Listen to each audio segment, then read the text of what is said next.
નમસ્કાર, આપની સાથે હું છું વિધાતા। સમાચારોની કરી શરૂઆત। જ્યાં ટોરેન્ટ પાવરે એનર્જી ચાર્જમાં વધારો કર્યો છે।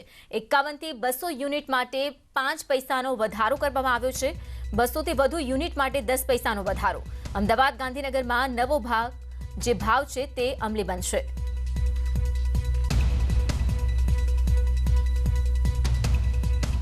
તો ટોરેન્ટ પાવરે એનર્જી ચાર્જમાં વધારો કર્યો છે। 51 થી 200 યુનિટ માટે 5 પૈસાનો વધારો, જ્યારે કે 200 થી વધુ યુનિટ હોય તો તેના માટે 10 પૈસાનો વધારો કરાયો છે। તો ગાંધીનગર તેમજ અમદાવાદમાં નવો ભાવ લાગુ થશે।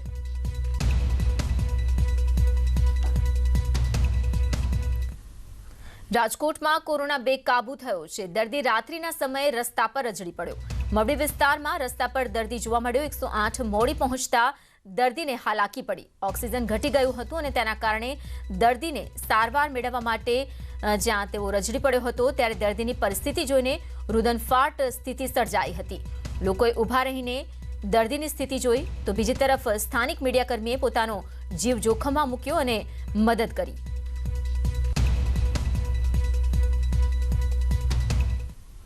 કચ્છમાં કોરોનાની પરિસ્થિતિ નિયંત્રણ બહાર થઈ જતા પૂર્વ રાજ્યમંત્રી તારાચંદ છેડાએ સરકારને પત્ર લખ્યો છે।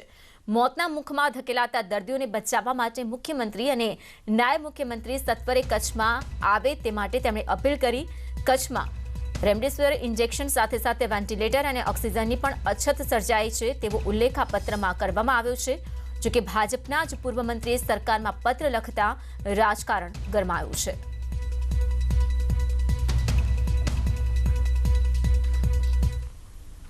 દિવસે ને દિવસે સુરતની સ્થિતિ કપરી બનતી જઈ રહી છે। ક્યાંક ઇન્જેક્શન માટે લાઈન તો ક્યાંક દર્દીઓને દાખલ કરવાના વરવા દ્રશ્યોથી સુરત હચમચી ઉઠ્યું।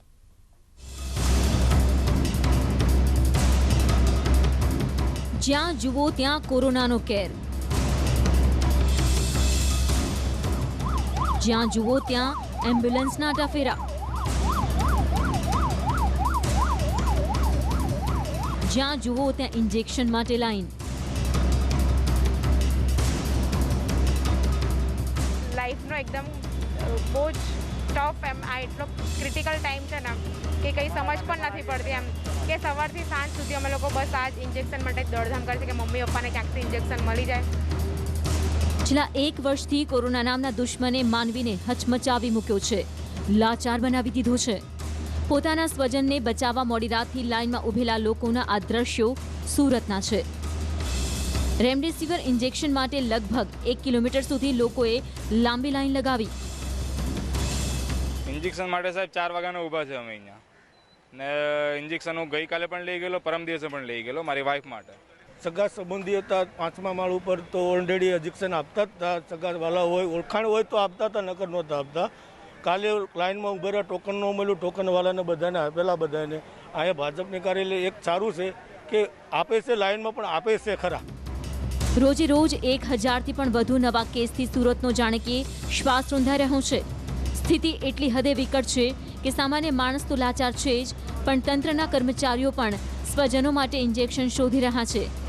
એસએમસીમાં ફરજ બજાવતી મહિલાના માતા પિતા કોરોનાગ્રસ્ત છે અને તેઓ ચાલુ ફરજે ઇન્જેક્શન માટે વલખા મારવા મજબૂર બન્યા।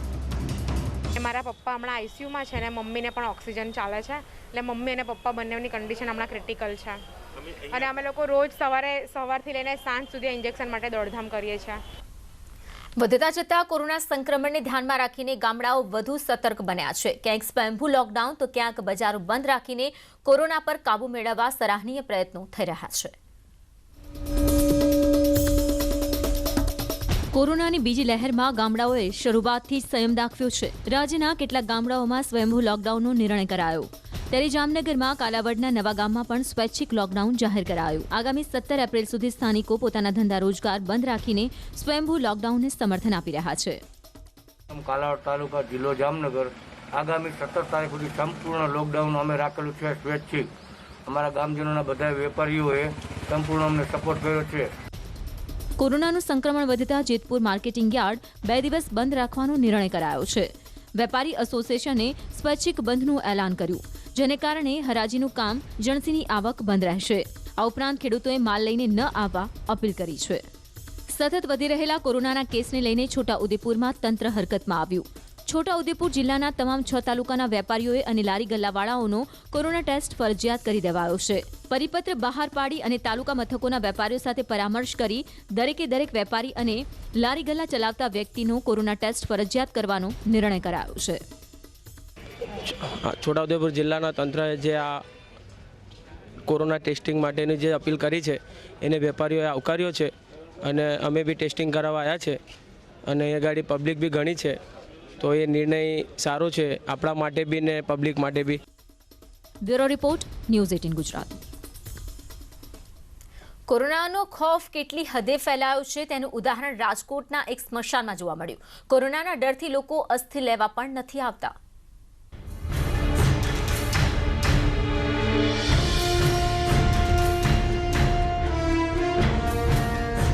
કાળમુખો કોરોના દિવસે ને દિવસે કેટલાય લોકોને ભરખી રહ્યો છે.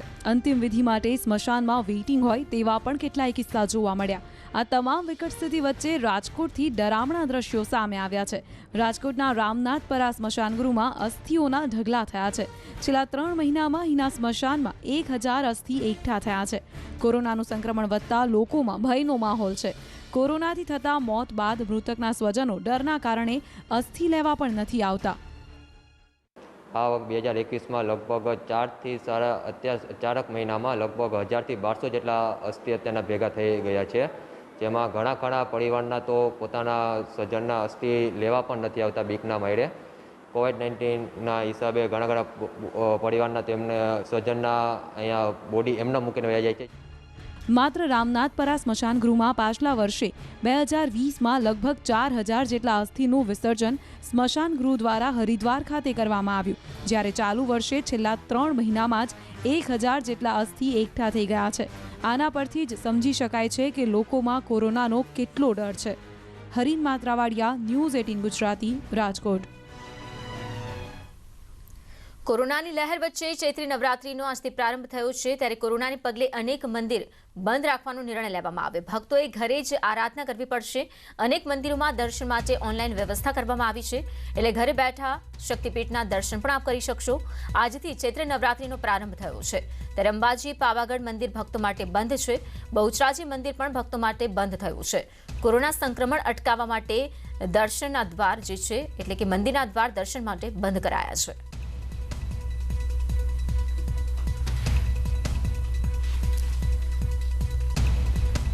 આ તરફ બનાસકાંઠામાં અંબાજી મંદિર પણ દર્શન માટે બંધ કરવામાં આવ્યું છે. કોરોના સંક્રમણને પગલે 30મી એપ્રિલ સુધી મંદિર બંધ રહેશે. ચૈત્રી નવરાત્રીમાં ભીડ એકઠી ન થાય તે માટે નિર્ણય લેવાયો છે.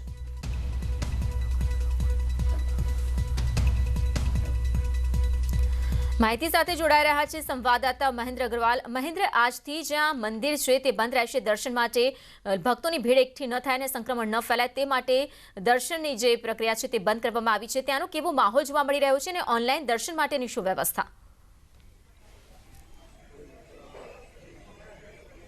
ચોક્કસપણે વિધાતા આપને બતાવી દઉં કે ગુજરાતના કેટલાક શક્તિપીઠ મંદિરો ચૈત્રી નવરાત્રિના પ્રારંભે જેમ કહી શકાય કે કોરોનાનું ગ્રહણ લાગ્યું છે અને મંદિરો દર્શનાર્થીઓ માટે બંધ કરવામાં આવે છે. તેની સાથે ગુજરાતનું આ શક્તિપીઠ અંબાજી મંદિર છે એ પણ એમ કે આજે 13 એપ્રિલથી બંધ કરવામાં આવે છે. ચોક્કસપણે આપણે બતાવીશ કે અંબાજી મંદિરનું જે છે મંદિર ખાસ સુમસાન અને ભેખર ભાસી રહ્યું છે. શ્રદ્ધાળુઓથી ધમધમતું રહેતું મંદિર, બોલ મારી અંબે જય અંબેને નાચતું ગૂંજતું અંબાજી મંદિર જે છે એ આજે સુમસાન બન્યું છે અને ચોક્કસપણે કહી શકાય કે અંબાજી મંદિરમાં જે યજ્ઞશાળા છે શાળા પણ બંધ કરી દેવાય છે અને જે મંદિર જે પેટા મંદિરો છે ટ્રસ્ટના એ પેટા મંદિરો પણ અંબાજીના જે તમામ બંધ કરાય છે.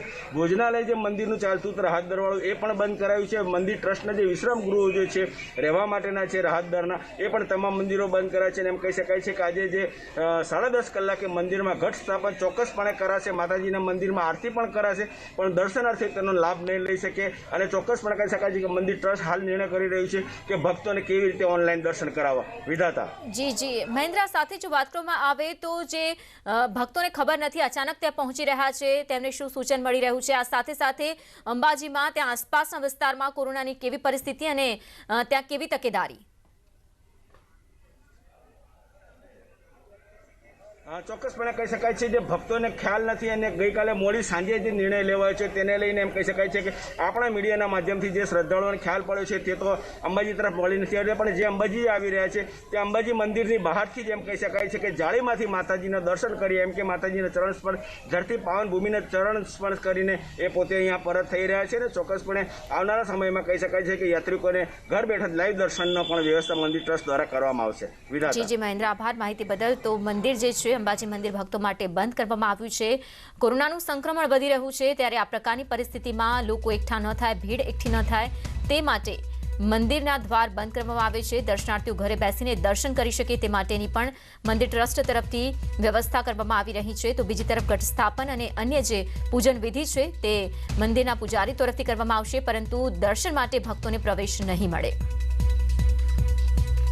તો 30મી એપ્રિલ સુધી મંદિર બંધ રહેશે. ચૈત્ર નવરાત્રી આજે શરૂ થઈ છે. આજે ચૈત્ર નવરાત્રીનો પ્રારંભ છે અને સાથે સાથે કોરોનાનો કેર પણ વધ્યો છે. બીજી જે લહેર છે કોરોનાની તે ખૂબ જ ખતરનાક છે. લોકો પણ ભયભીત છે. તેવામાં વધુ લોકો સંક્રમિત ન થાય તે બાબતનું પણ ચોક્કસ ધ્યાન રાખવામાં આવી રહ્યું છે. સરકાર તરફથી નિર્ણયો લેવામાં આવી રહ્યા છે, પરંતુ સાથે સાથે સ્વૈચ્છિક નિર્ણયો પણ લેવામાં આવી રહ્યા છે. લોકો એકઠા ન થાય, સંક્રમિતની સંખ્યા જે છે વધુ ન વધે તે માટેના પ્રયત્નો મંદિર તરફથી પણ કરવામાં આવ્યા છે. મંદિર ટ્રસ્ટ તરફથી મંદિર બંધ રાખવાનો નિર્ણય લેવામાં આવ્યો છે. તો 13થી લઈને 30મી એપ્રિલ સુધી મંદિરના દ્વાર બંધ રહેશે. તો ચૈત્રી નવરાત્રી દર વર્ષે જ્યાં મોટી સંખ્યામાં ભક્તો પહોંચતા હોય છે, દર્શનાર્થે માતાજીના દર્શન કરતા હોય છે, પરંતુ આ વખતે તે લાભ નહીં મળી શકે.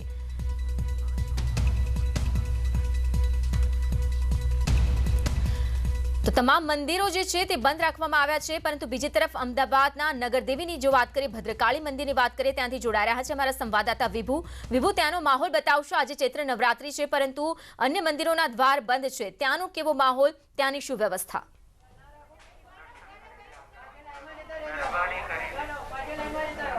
આજે ચૈત્રી નવરાત્રી અને નવરાત્રીનું વિશેષ મહત્વ હોય છે, ત્યારે કોરોનાની ગાઈડલાઇન્સ સાથે મંદિર છે અમદાવાદનું મા ભદ્રકાળીનું મંદિર છે તેને ખુલ્લું રાખવામાં આવ્યું છે. જે ભક્તો છે તે દર્શન કરી શકે તેને માટે વિશેષ વ્યવસ્થા કરવામાં આવી છે. અત્યારે આપ જોઈ શકો છો કે આ મંદિરમાં મા ભદ્રકાળીની વિશેષ આરતી અને પૂજન કરવામાં આવશે. વિશેષ શૃંગાર કરવામાં આવ્યા છે અને સાથે સાથે જે ભક્તો આવે છે તેને પણ સેનિટાઈઝ કરવામાં આવે છે. સાથે સોશિયલ ડિસ્ટન્સ અને માસ્ક પહેરીને જ ભક્તોએ અંદર પ્રવેશ કરવાનો છે. સાથે જ ભીડ ન થાય તેની વિશેષ તકેદારી છે તે મંદિર સંચાલકો દ્વારા રાખવામાં આવી છે. અને આજે ચૈત્ર નવરાત્રી દરમિયાન પણ મંદિર છે આખો દિવસ છે તે ખુલ્લું રાખવામાં આવશે. એટલે કે કહી શકાય કે જે ભદ્રકાળી મંદિરમાં પણ ચૈત્રી નવરાત્રીને લઈ મોટી સંખ્યામાં લોકો છે તે દર્શન કરવા આવી રહ્યા છે, પરંતુ તમામ ભક્તોએ છે કોરોનાની ગાઈડલાઈનનું ફરજિયાત પાલન કરવાનું છે. જી વિભુ, આભાર માહિતી બદલ. કોવિડ-19ની મહામારી પરસ્પર નિર્ભરતાની ભાવનાને વધુ સુદૃઢ કરી છે કે જેથી સમગ્ર દેશ આ વિપરીત પરિસ્થિતિનો સામનો એકજૂથ થઈને કરી શકે. વેક્સિનેશન શરૂ થઈ ગયું છે ત્યારે હવે જરૂર પડશે કે આપણે સૌ પોતાનું શ્રેષ્ઠ યોગદાન આપીએ અને આપણે વાયરસને હરાવવા તરફ એક સાથે પગલું માંડી શકીએ. નેટવર્ક 18ના અભિયાનમાં દરેક પડાવમાં આપનો સાથ આપશે. જ્યાં સુધી બધા જ સુરક્ષિત નહીં થાય ત્યાં સુધી કોઈ સુરક્ષિત નહીં હોય. આ વિચારના આધારે નેટવર્ક 18ના કેમ્પેન સંજીવનીનું લક્ષ્ય સુનિશ્ચિત કરવાનું છે કે વેક્સિન લેવાનો સૌ ભારતીયોનો અધિકાર છે.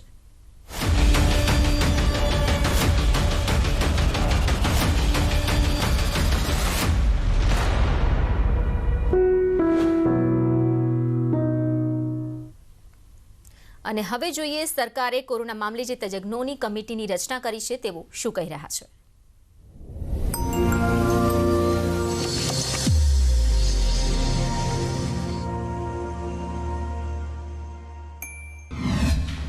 આ કઠિન સમય જે કોવિડ-19 ઇન્ફેક્શનનો જે નવેમ્બર મહિનામાં 2019ના નવેમ્બર મહિનામાં દેખાઈ અને આપણા દેશમાં માર્ચ મહિનાથી લોકડાઉન થયું અને એ પછી એમાંથી બહાર આવ્યા અને ઉપર નીચે ચાલ્યું. આ વાયરસ શિયાળામાં સર્વાઈવ થયો, ભર ઉનાળામાં સર્વાઈવ થયો, ચોમાસામાં પણ સર્વાઈવ થયો. એટલે આ અત્યાર સુધીના જે ઇન્ફેક્શન આવ્યા છે એમાં આ વધુ પડતો જુદા પ્રકારનો અને બહુ જ રેઝિલિયન્ટ વાયરસ છે. ડૉક્ટરોએ ખૂબ સારું કામ કર્યું અને ભારત દેશના ડૉક્ટરોએ જે કામ કર્યું એ દુનિયામાં બધે ફોલો થયું. એક સ્ટેજ એવું આવ્યું કે જ્યારે એવું લાગ્યું કે કોવિડને આપણે બાય બાય કરીશું, અને એ પછી એનો સર્જ આવ્યો. ડૉક્ટર્સ બિચારા સિનિયર ડૉક્ટરથી ચાલુ કરીને medium seniority, junior doctor, residents, હોસ્પિટલવાળા, નાના મોટા મેડિકલ ઓફિસર બિલકુલ બર્નઆઉટ થઈ જાય એ સિચ્યુએશનમાં રહીને કામ કર્યું અને હજુ પણ કરી રહ્યા છે. અને એની વચ્ચે આપણે રસ્તો કાઢવાનો છે. દવાઓમાં એક લેવલે આપણે થોડુંક સ્ટાન્ડર્ડાઇઝેશન આવ્યું કે ભાઈ સ્ટીરોઇડ, રેમડેસિવિર, ટોસિલિઝુમેબ, એના સ્પેસિફિક ઇન્ડિકેશન ક્યારે આપવી, ક્યારે ના આપવી, એ બધું. તે છતાં પણ અનેક કેસ બંધ થયા પછી પણ ચાલુ થયા અને પાછી હોસ્પિટલ એના કોમ્પ્લિકેશન થયા. તો મારી તમામ પ્રજાજનોને વિનંતી છે કે બીજું તો કશું નહીં, પણ 1920થી આપણને ખબર છે સ્પેનિશ ફ્લૂના ટાઈમથી કે માસ્ક પહેરવાથી આ ઇન્ફેક્શનને આગળ સ્પ્રેડ થતી રોકી શકીએ છીએ. તો આને કેઝ્યુઅલી બિલકુલ લેવાની જરૂર નથી. આજે તમે કોવિડ ઇન્ફેક્શન લાગેલું ના હોય અને માસ્ક પહેરો એ તો બરાબર છે, પહેરવું જ જોઈએ. પણ કોવિડ ઇન્ફેક્શન લાગેલું હોય અને તમે એસિમ્પ્ટોમેટિક છો અને તમે જો માસ્ક નથી પહેરતા ને, તો you are spreading that infection. A infection તમે અનેક લોકોને સ્પ્રેડ કરો છો. એટલે મહેરબાની કરીને બધાએ આ જાગૃતતા લાવવી જોઈએ અને જે ના પહેરતા હોય ને એને રિક્વેસ્ટ કરીને પહેરાવવાની જરૂર છે. અને ટોળા ના થાય, એક લેવલનું સોશિયલ ડિસ્ટન્સિંગ રાખે. કારણ કે લોકડાઉન બી કંઈ આન્સર નથી આ વસ્તુનો. એમાં ઇકોનોમીની શું હાલ થાય, લોકોની માનસિક પરિસ્થિતિ ખરાબ થાય, કેટલા બધા સકાઇટ્રિક કેસ થઈ જાય, આ બધું આપણે જોવું પડે એવું છે. એટલે જે બેઝિક હેન્ડ સેનેટાઇઝેશન, માસ્ક પહેરવાનું, સોશિયલ ડિસ્ટન્સિંગ, આની આ જ વાત જે ફરીને થાય છે એના ઉપર સંપૂર્ણ, કારણ કે આ વસ્તુ જ આપણી પાસે સિમ્પલ સોલ્યુશન છે અત્યારે એક લેવલે વાયરસનો જે કેસીસનું પ્રોલિફરેશન થતું રોકવા માટે. અને બીજું જે સૌથી વધારે અગત્યની વાત મારે કરવી છે કે વેક્સિનેશન માટે મારા ઉપર રોજના 50થી 60 ફોન મારા અને મારા કલીગ્સ પર આવે છે કે અમારથી લેવાય. હું 2 હાથ જોડીને તમામ પ્રજાજનોને વિનંતી કરું છું કે બીજું કોઈ એબ્સોલ્યુટ કોન્ટ્રાઇન્ડિકેશન ના હોય તો વેક્સિન લઈ જ લેવી જોઈએ. કઈ વેક્સિન એ બી ભૂલી જાઓ, જે વેક્સિન તમને મળતી હોય એ તમારે લઈ લેવી જોઈએ કે બધી એક લેવલની સ્ટાન્ડર્ડાઇઝ થયેલી વેક્સિન છે. વેક્સિન લેવાથી મેજર એડવાન્ટેજ શું છે એ સમજી લો કે એવું નથી કે તમને કોવિડ ના થાય, પણ વેક્સિન લીધેલા જે વ્યક્તિઓ હોય છે એને ધારો કે બી કોવિડ ઇન્ફેક્શન થાય તો એમાં ફેટાલિટી, મૃત્યુનો દર ઘણો ઓછો છે, રિકવરી રેટ ફાસ્ટ છે, અને બીજું કે વાયરલ લોડ ઘણો ઓછો રહે છે અને એ લોકો બીજાને સ્પ્રેડ કરીને સુપર સ્પ્રેડર ના થાય એવા ચાન્સ સૌથી વધારે છે.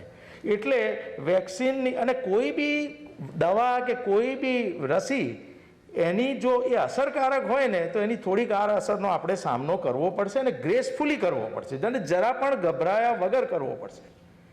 એટલે હૃદયના દર્દી છે કે ડાયાબિટીસ છે કે ગમે તેટલી કોમોર્બિડિટી છે, પણ એક લેવલની સ્ટેબિલિટી હોય એટલે વેક્સિન લેવી જોઈએ, ચૂકતા જ નહીં બિલકુલ. અને ઘણા બધા લોકો કહે કે આનાથી આમ થાય તેમ થાય, બરાબર છે, એના જે લિટરેચરમાં બધું જ લખતા હોય છે, પણ જે જરૂર છે, કારણ કે આ એક જ વસ્તુ છે કે જે આપણને કમ્પ્લીટ હર્ડ ઇમ્યુનિટી તરફ દોરી જશે અને સ્ટેબિલિટી આવી શકશે. 45 વર્ષથી વધુ વયની દરેક વ્યક્તિ અચૂક વેક્સિન લે એ અનિવાર્ય છે. દવાઈ भी और कड़ाई भी. मास्क पहनिए, हाथને સ્વચ્છ રાખીએ, સોશિયલ ડિસ્ટન્સિંગનું ચુસ્ત પાલન કરીએ અને કોરોનાને ફરી હરાવીએ.